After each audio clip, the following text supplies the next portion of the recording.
ভাই গন্ধ বেরোচ্ছিল গায়ের থেকে। শরীফুল রাজ মারতে আসছে ব্যাট নিয়ে, আপনি দেখেন না আমি কর্নারে ছি। সেলিব্রিটি ক্রিকেট লিগে তারকাদের হাতাহাতি ও মারামারি, অভিনেত্রী সহ আহত অনেকে। তো কি অবস্থা সবার, কেমন আছেন? আমি ড্রামা সবুজ, আর আজকে আলোচনা করব বাংলাদেশ সেলিব্রিটি ক্রিকেট লিগে সেলিব্রিটিদের হাতাহাতি ও মারামারি এই বিষয়টি নিয়ে। অনাকাঙ্ক্ষিত ঘটনা সাক্ষী হলো দেশে ছবি জঙ্গনের তারকাদের নিয়ে আয়োজিত সেলিব্রিটি ক্রিকেট লিগ। কি বলছিস তুই?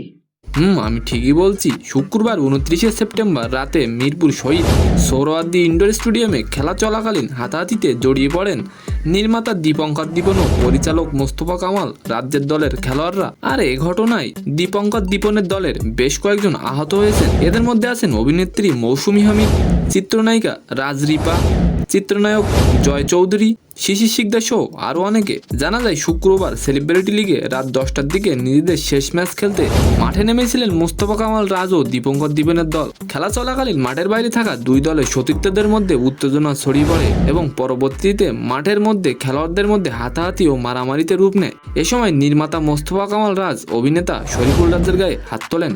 তো আজকের ভিডিওটি কেমন লাগলো অবশ্যই কমেন্ট বক্সে জানাবেন। আর এমন নতুন নতুন ভাইরাল নিউজ পেতে অবশ্যই আমাদের চ্যানেলটিকে সাবস্ক্রাইব করে রাখবেন। ধন্যবাদ।